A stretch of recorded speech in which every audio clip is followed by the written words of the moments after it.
बजे 7 रिपोर्टर की करेंगे शुरुआत, लेकिन सबसे पहले बड़ी खबर आ रही है। कैबिनेट की बैठक समाप्त हो गई है। डिप्टी सीएम प्रेमचंद बैरवा और मंत्री जोगाराम पटेल कैबिनेट ब्रीफिंग कर रहे हैं। क्या कुछ कह रहे हैं सुनवाते हैं जरा आपको। आरएसी और एमबीसी कांस्टेबल पद पर भर्ती के लिए शैक्षणिक योग्यता सेकेंडरी के स्थान पर सीनियर सेकेंडरी किए जाने का प्रस्ताव आज मंत्रिमंडलीय बैठक में लिया गया है। मैं माननीय आप आगे की बताइए।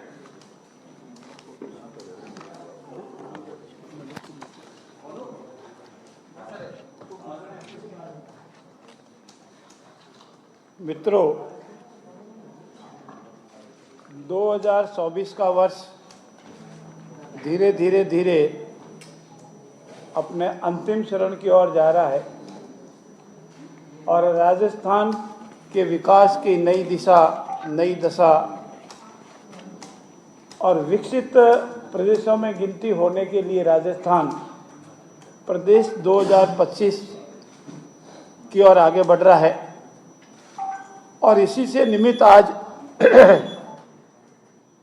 मंत्रिमंडलीय बैठक में इतने महत्वपूर्ण निर्णय लिए गए हैं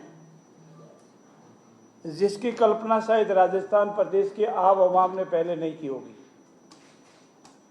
आप सभी मित्र रोज पीसी के माध्यम से विभिन्न राजनीतिक दलों से वार्ता करते हैं, प्रश्न पूछते हैं और आंकलन भी करते हैं। आपका आंकलन पब्लिक के बीच में जाता है, पब्लिक का आंकलन आपकी मार्फत और जाता है। आज जो मेरे साथी ने राजस्थान के आर्थिक विकास में जो नए आयाम कायम करने वाली 9 नीतियों का मंत्रिमंडल ने जो अनुमोदन किया है, आप उसकी कल्पना करेंगे तो आप लगेगा कि राजस्थान में कितने आर्थिक विकास के लिए, राजस्थान की प्रगति के लिए, राजस्थान को समृद्ध और विकसित प्रदेश बनाने के लिए काम आएंगे। राजस्थान में निर्यात कैसे बढ़े, इसके लिए राजस्थान निर्यात संवर्धन नीति बनाई गई। राजस्थान में एक जिला एक उत्पादन में कैसे उत्पादन में अधिक से अधिक जिलों को अपने अपने जिले के उत्पादन में प्रोत्साहन मिले, उसके लिए राजस्थान एक जिला एक उत्पादन नीति 2024 बनाई गई। राजस्थान एवीजीसी एक्सआर नीति 2024 बनाई गई। पर्यटन हमारे लिए सबसे महत्वपूर्ण है। राजस्थान के लिहाज से चाहे जयपुर हो, जैसलमेर हो, जोधपुर हो, भरतपुर हो, सीकर हो, ये हमारे ज़िले पर्यटन की दृष्टि से बहुत महत्वपूर्ण है और पर्यटन में हमको बहुत बड़ा पोटेंशियल मिलने वाला है। हमारा विदेशी मुद्रा मिलती है, इसीलिए राजस्थान पर्यटन इकाई नीति 2024 बनाई गई। और दूसरा, खनिज जो हमारे ट्रांसपोर्ट होने के उपरांत सबसे अधिक फोकस हमने किया गया इस वर्ष, जिससे राजस्व सबसे अधिक आपने अनेक बार आपके समाचार पत्रों में उसका आंकड़ा छापा है। इतने वर्षों के उपरांत इतना अधिक राजस्व हमको खनिज की मार्फत मिला है। बजरी की खनिज अलॉटमेंट का हो, दूसरी जो हमारा मटेरियल उसके संबंध में हो, तो इसको और प्रोत्साहित करने के लिए खनिज नीति 2024 लाई है। और एक आपकी मार्फत रोज हर क्षेत्र में विवाद आता है कि बजरी माफिया पनप गए, बजरी टाइम पे नहीं मिल रही है, बजरी के कारण लॉ एंड ऑर्डर में भी असर पड़ता है। तो उसका सब्स्टिट्यूट करने के लिए बजरी के लीज आवंटित हो रही है, वो बहुत गति से आवंटित हो रही है, लेकिन उसका सब्स्टिट्यूट करने के लिए आज राजस्थान में एक नया उजाला किया है। राजस्थान एम्स एंड नीति, जो हमारा एम्स एंड है, जो दूसरे तरह के मटेरियल निकलता है, जो वेस्ट है, जो पड़ा रहता है, उसका कोई उपयोग नहीं होता है, उसको उपयोगी बना करके बजरी का सब्स्टिट्यूट करने के लिए राजस्थान एम्स नीति लाई है। और राजस्थान प्रोत्साहन नीति के जो हमारा एक्सपोर्टर्स है उसको कितनी आवश्यकता है, वो वर्ल्ड में कैसे दूसरे देशों की कंपटीशन में आ सके, अपना निर्यात बढ़ा सके, कहाँ का उसको परेशानी हो रही है, उसको दूर करने के लिए ये राजस्थान प्रोत्साहन नीति लाई है। आप अनुमान लगाइए 2023-24 में हमारा एक्सपोर्ट का जो क्वार्टर है 23,000 करोड़ के लगभग 23,700 करोड़ का है और हमारा लक्ष्य है कि इसको बढ़ा करके कितना करना, वो आंकड़ा बताओ। उससे पहले अभी हमारा स्थान इंडिया में 13वां है एक्सपोर्ट में। हम जो इंडिया में जीते हमारे प्रदेश उसमें 13वां है। हमारा लक्ष्य है कि हम इसको बढ़ा करके 10वें स्थान पर आना है। एकदम हम कहते पहले स्थान पर आएगा तो संभव नहीं, क्योंकि कोई कहना और करने में बहुत फर्क है। 10वें स्थान पर लाना है और इसमें विशेषकर हमको इंजीनियरिंग का सामान, जेम्स एंड ज्वेलरी, टेक्सटाइल्स, कृषि एवं खाद्य उत्पादन, धातु उत्पादन, पत्थर, हैंडीक्राफ्ट, सैंडस्टोन, ये सारे इतने हैं जिसको हम आगामी 5 वर्षों में 1.25 से 1.25 लाख करोड़ तक बनाने का हमारा लक्ष्य है। और हमारा संकल्प है कि शायद ये 10वें से 5वें स्थान पर भी अगर हमारा लक्ष्य पूरा हो गया तो हम इंडिया में इस लक्ष्य में आएंगे। और इसकी सब्स्टिट्यूट जरूरी है। इसीलिए आज हमने अक्षय ऊर्जा परियोजनाओं, पार्कों, बायोमास परियोजनाओं, ग्रीन हाइड्रोजन परियोजनाओं एवं स्टोरेज आधारित परियोजनाओं को प्रोत्साहन देने हेतु नवीन राजस्थान एकीकृत स्वच्छ ऊर्जा नीति को भी मंजूरी दी है। तो ये 9 नीतियां इसीलिए आज कैबिनेट ने मंजूरी दी है कि हमारा राजस्थान एक विकसित और समृद्ध प्रदेश बने और हिंदुस्तान में हम आगामी 3, 4 और 5 वर्षों के अंदर अंदर 10वें विकसित राज्य के रूप में परोस आवे। ये मोटे मोटे रूप में था। एक विशेष रूप से मैं आपसे निवेदन भी करना चाहूँगा। आप सब अनेक सांख्यिकी दृष्टि से भी देखते होंगे, हमारे स्टेट की जीडीपी अभी 3 से है, 3.4% जीडीपी हमारी। हमारा लक्ष्य है कि इसको हम 2025 तक 5% तक और 2047 तक 8% ले जाने का हमारा संकल्प है। और जब तक हम 2047 तक 8% नहीं ले जाएंगे, हम हिंदुस्तान के अन्य प्रदेशों के कंपटीशन में विकसित प्रदेश 1, 2 और 3 की स्टेज पर नहीं आएंगे। रोजगार अभी हमारा 35 लाख के लगभग है। इसमें उद्योग है, खनिज उद्योग में हम 2025 से 25 लाख और 2047 तक 1 करोड़ लोगों को रोजगार इसमें सेक्टर में देने का लक्ष्य के साथ चल रहे हैं। और इसी के तहत हमारी इंडिया पॉलिसी प्राइवेट सेक्टर को इसमें शामिल करना, इसी जो मिलती है, जो फॉर्मेलिटी जो होती है, इसी देना वो देना, सब एक ही साथ। और आज हमने जो नीति बढ़ाई उसमें तय किया है कि कोई भी माइनिंग लीज, माइनिंग एरिया देने से इसी जितनी फॉर्मेलिटीज है वो कंप्लीट होने के बाद ही ऑक्शन करेंगे। इसीलिए हमारे एलओटीज को बार बार विभाग में नहीं घूमना पड़े, दूसरे डिपार्टमेंट में जाना पड़े, इसी की वजह से माइन शुरू नहीं हो रही, उसकी वजह से शुरू नहीं हो रही है। इन सब के शेर ये हिस्टोरिकल चेंज राजस्थान के इतिहास में है। और ये सब इतिहास में इसीलिए है कि हमको राजस्थान को विकसित और समृद्ध प्रदेश बनाना है, जिसमें आपके सहयोग की भी अपेक्षा है। आप भी हमारे नागरिक हैं। और दूसरा, अभी थोड़ा इंतजार कीजिए, अभी तो इंतजार कीजिए। दूसरा, आपको सबसे ज़्यादा इंतजार है कि राजस्थान में आप कौन से नए लॉ लाने वाले हैं, SC/ST। और साथ ही साथ, अच्छा ये दबा नहीं था, अब दब गया। साथ ही साथ हमारे राजस्थान में ये जो मैंने पॉलिसीज बताई, इसको और स्ट्रेंथ करने के लिए हमारे SC/ST भाई भी हमारे लिए उतने ही जरूरी है। हमारे समाज के सभी वर्ग, सभी धर्म को एक साथ विकास होगा, तभी राजस्थान प्रदेश का विकास होगा। राजस्थान टेनेंसी एक्ट की धारा 16 और राजस्थान टेनेंसी की धारा 42B के कारण हमारा जो SC वर्ग का भाई है उसकी जमीन ट्रांसफर नहीं हो सकती, उसी को SC वर्ग को ही ट्रांसफर हो सकती, दूसरे वर्ग को ट्रांसफर नहीं, तो वो इस कंपटीशन में कहीं न कहीं हमसे पिछड़ जाता है। तो उसका आज एक नया इतिहास कायम हुआ है। हमारा SC का, ST का कोई भाई अपनी खुद की जमीन अगर कन्वर्ट करवा देता है तो जितनी पूर्व के जो खर्चे लगते थे, फॉर्मेलिटीज होती थी, उन सबको कम कर दिया है। वो जाके तहसीलदार के पास एप्लीकेशन लगावे, अपनी खुद की जमीन का कन्वर्ट करवा दे, चाहे उद्योग के लिए करावे, होटल के लिए करावे और किसी के लिए करावे। और उसमें उसको खर्चा भी मिनिमम बहुत कम कर दिया है, जो उसको अफोर्ड कर सके। और फॉर्मेलिटीज कम करने, घूमने के लिए जयपुर आने की जरूरत नहीं, जोधपुर या जिला मुख्यालय पर जाने की जरूरत, संबंधित तहसीलदार के पास एप्लीकेशन लगाएगी, उसकी भूमि कन्वर्ट हो जाएगी। कन्वर्ट होने के बाद वो स्वयं अपना उद्योग लगावे, अन्य के पार्टनरशिप में कोई बड़ा उद्योग खड़ा करे, होटल लगावे या कॉमर्शियल उपयोग लेवे।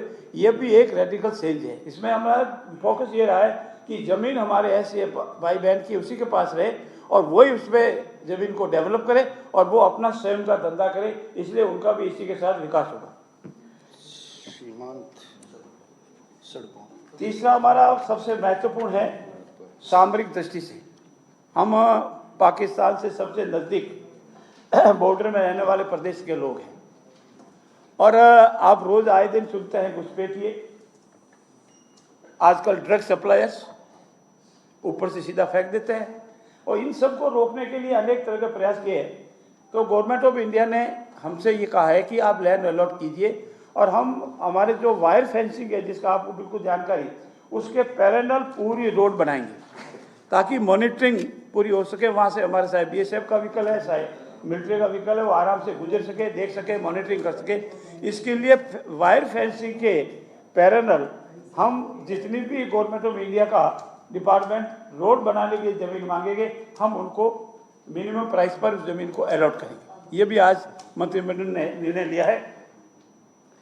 अब उसके बाद आपके सामने एक आता है Rajasthan provision of unlawful conversion religion bill, जिसको कहते हैं धर्मांतर कानून। इसके लिए अनेक बार आपसे प्रश्न मैं झेल चुका हूं, आप रोज पूछते हैं कब होगा। आज हमने इस बिल को मंजूरी दी है और आगामी विधानसभा का जब भी सत्र आएगा इसमें पेश करके इस कानून को हम पास कराएंगे। इंडिया में आज से पहले, आप सभी जानकार है, इंडिया में आज से पहले उत्तर प्रदेश में हो गया 2021 में और मध्य प्रदेश में हो गया 2021 में और उत्तराखंड में हो गया 2018 में, गुजरात में हो गया 2021 में, हिमाचल प्रदेश में हो गया 2019 में, झारखंड में हो गया 2017 में और कर्नाटक में हो गया 2022 में। और मित्रों के ध्यान से सुनना, उड़ीसा में हो गया था 1967 में। और भी प्रदेशों ने किया है और आज हमने भी किया है। इसमें संविधान का आर्टिकल 25 हम सबको अंतरकरण से अपने धर्म को मानने की शक्ति प्रदान करता है। हम सभी धर्मों को बराबर मान्यता देते हैं, उसको मानते हैं। धर्म की मान्यता हमारे लिए सब है, अपने अपने इच्छा अनुसार, अपने जन्म के अनुसार धर्म अपनावे, पूजा पद्धति अपनावे, उसमें कोई एतराज नहीं। लेकिन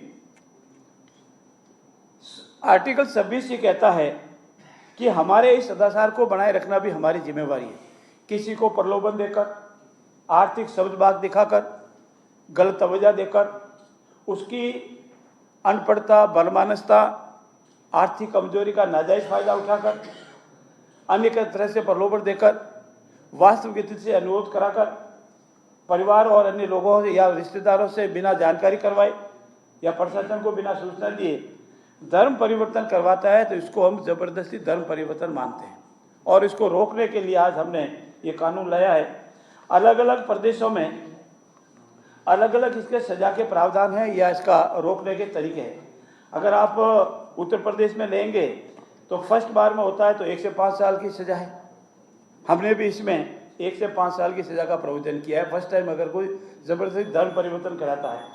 और अगर कोई नाबालिग है, महिला है, बहन है या SC और ST का कोई भाई है और उसका अगर कोई धर्म परिवर्तन करवाता है, जिस कैटेगरी का धर्म परिवर्तन की डेफिनेशन बताइए, तो उसे 3 से 10 साल की सजा है। और हमने भी इसमें ऐसी सजा के प्रावधान किए हैं मध्य प्रदेश। और अगर सेकंड टाइम, थर्ड टाइम कोई रिपीट करता है या समूह में धर्म परिवर्तन करवाता है तो उसमें सजा के प्रावधान ज़्यादा है, 3 से 10 साल की सजा के प्रावधान है। मध्य प्रदेश में भी लगभग इतना ही है, उत्तराखंड में भी लगभग ऐसे ही हैं, पर गुजरात, झारखंड और कर्नाटका में सजा के प्रावधान बहुत ही कड़े हैं। उन सब का समायोजन कर हमने इसमें सजा के प्रावधान किए, रोकने का प्रयास किया है। और साथ अगर कोई धर्म परिवर्तन करना चाहता है तो वो 60 दिन पूर्व संबंधित कलेक्टर को, जिसको जिला मजिस्ट्रेट कहते हैं, को इतला देकर के अपनी ज्ञान के अनुसार, अपनी स्वेच्छा से अगर वो धर्म परिवर्तन करता है तो उसमें वो अलाउ होता है। लेकिन प्रक्रिया जो बताई गई है वो प्रक्रिया उसको अपनानी पड़ेगी। ये धर्म परिवर्तन के संबंध में भी आज हमने महत्वपूर्ण बिल को मंजूरी दी है और मुझे विश्वास है कि इससे जो समाज में व्यवधान पैदा होता है, सामाजिक व्यवस्थाओं में, और ये लव एंड रिलेशन की वजह से समाज में विभिन्न प्रकार की विकृति आ रही है।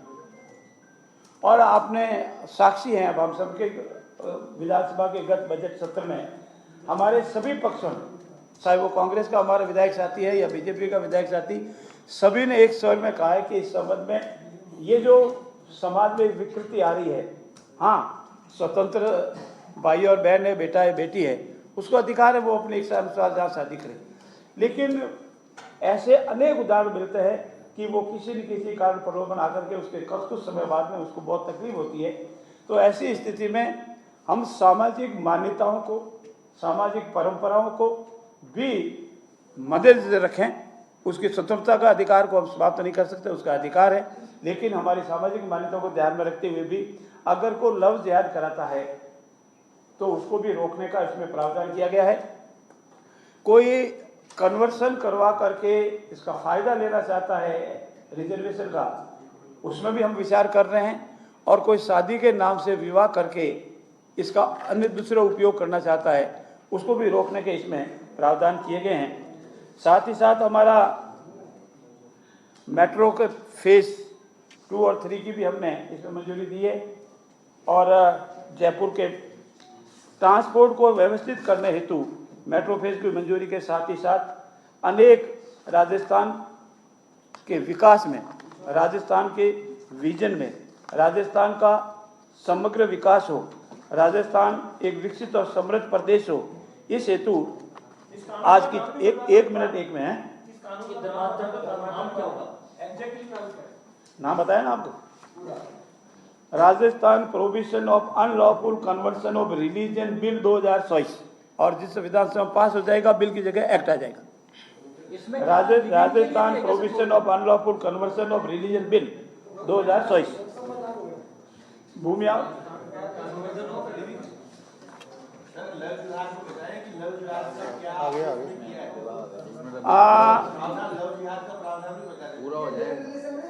आप एक एक आराम से तसल्ली से कंप्लीट हो जाए, एक बात कंप्लीट हो जाए फिर आराम से पूछना।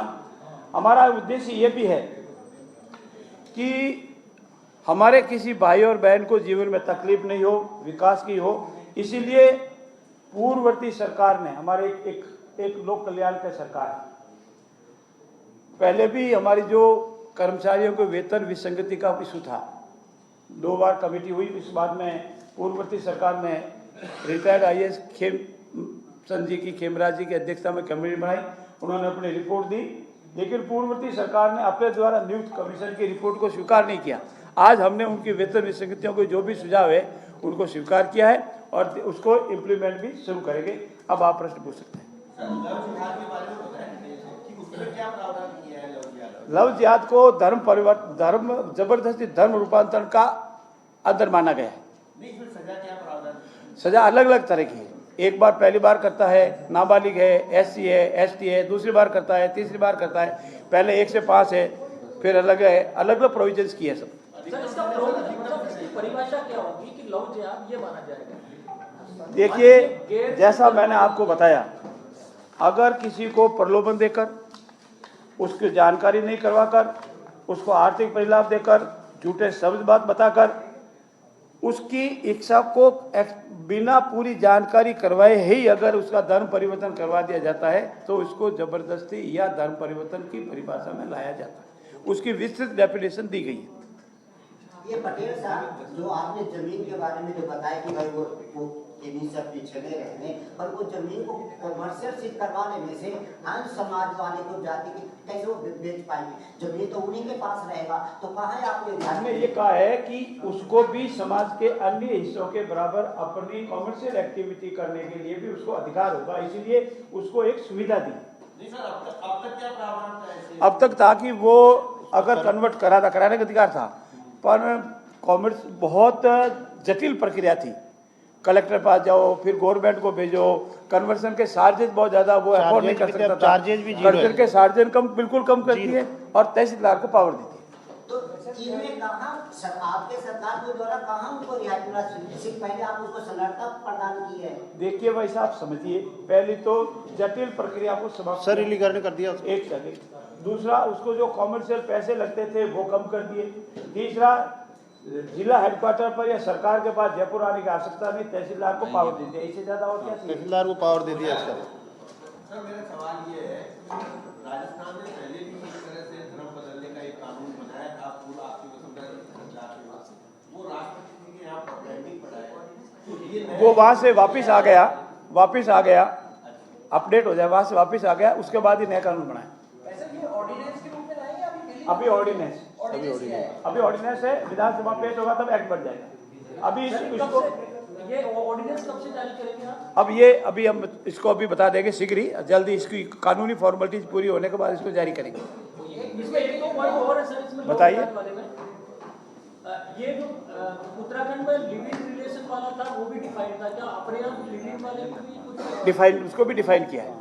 आप पढ़ेंगे तो पूरा हम आपको एक्ट देंगे, बहुत लंबा है, अगर वहां तो करें तो पूरी इसी पे भी जरूरत पार होता है। तो धर्मांतरण ये सर एक सवाल और है, बताइए। जो आपके कैबिनेट से ये कल मुख्यमंत्री के द्वारा जो प्रेस नोट आया था, से जुड़ा हुआ है, ये उसी से सवाल है। ये तो धर्मांतरण का होगा। और ये मेट्रो फेज में जो आप विस्तार कर रहे हैं 3 और 4, इसका रूट बता दीजिए। रूट इसमें दिया हुआ है, जॉइंट वेंचर है।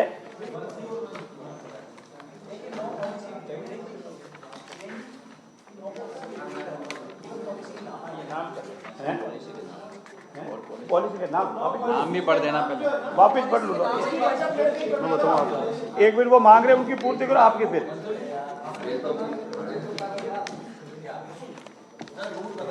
एक मिनट बता रहा हूँ। पहला है राजस्थान MSME नीति 2024, MSME नीति, लघु सूक्ष्म मध्यम उद्यम नीति 2024, सूक्ष्म लघु और मध्यम उद्यम नीति 2024। दूसरी राजस्थान निर्यात संवर्धन नीति 2024। तीसरी राजस्थान एक जिला एक उत्पादन नीति 2024। चौथा राजस्थान AVGC-XR नीति 2024। राजस्थान सभी बोलूंगा एक ही, यही राजस्थान AVGC-XR नीति 2024। पांचवा राजस्थान, फुल फॉर्म में बता दूंगा, एम्बिनेशनल visual effects gaming comics Rajasthan को अग्रणी बनाने के लिए है इसका। पांचवा राजस्थान पर्यटक इकाई नीति 2024। छठा राजस्थान खनिज नीति 2024। सातवां राजस्थान सैंड नीति 2024। राजस्थान निर्यात प्रोत्साहन नीति 2024 और राजस्थान एकीकृत स्वच्छ ऊर्जा नीति 2024। संवर्धन नीति अलग है, अक्षय नीति अलग है, प्रोत्साहन नीति अलग है। राजस्थान एकीकृत स्वच्छ ऊर्जा, मेट्रो का रूट ये, ऑर्डिनेंस होगा ना? हाँ मेट्रो का रूट बता रहे हैं। ये बिल नहीं होगा, अभी तो ऑर्डिनेंस इसका नाम होगा ना। अध्यादेश नहीं, आज हमने इसको ऑर्डिनेंस को अप्रूव किया, अब ऑर्डिनेंस बनेगा सकता। वर्तमान में संचालित हाँ, वो मेट्रो के रूट। Jaipur metro first A Mansarovar से सांतपौल, फेज 1B सांतपौल से बड़ी शॉपर, ये दोनों रूट है। आपका बहुत बहुत धन्यवाद मित्रों। आइए हम सब मिलकर के राजस्थान को विकसित और समृद्ध प्रदेश बनावें। इस अमृत काल की नीति में आपके सहयोग से हम सब आगे बढ़ें। बहुत बहुत धन्यवाद। ऐसा ही बढ़ गया क्या हुआ? कुछ बातें पेंडिंग रखिए, कुछ बातें पेंडिंग रखिए। तो डिप्टी सीएम प्रेमचंद बैरवा की प्रेस कॉन्फ्रेंस देख रहे थे आप। जोगाराम पटेल भी थे साथ और प्रेस को संबोधित किया है। कैबिनेट की महत्वपूर्ण बैठक के बाद 9 पॉलिसी को मंजूरी मिल गई है। जानकारी सामने आई है इनकी तरफ से। राज्य वित्त आयोग के गठन प्रस्ताव का अनुमोदन हुआ है। बीकानेर में विकास प्राधिकरण को भी मंजूरी दे दी गई है। सेवा नियमों में बदलाव को भी मंजूरी मिली है। राज्यों में एक जिला एक उत्पादन के लिए नीति बनाई गई। 10वीं की जगह 12वीं होगी अब मिनिमम योग्यता। बड़े फेरबदल, समूह में धर्मांतरण पर ज्यादा सजा होगी। लव जिहाद को रोकने का भी प्रावधान रहेगा। नाबालिग हो, SC/ST का व्यक्ति हो तो 3 से 10 साल तक की सजा। कैबिनेट बैठक के बाद प्रेस वार्ता। सेवा नियमों में बदलाव को मंजूरी। कैबिनेट की बैठक के लिए अहम फैसले लिए गए। 10वीं की जगह 12वीं होगी मिनिमम योग्यता।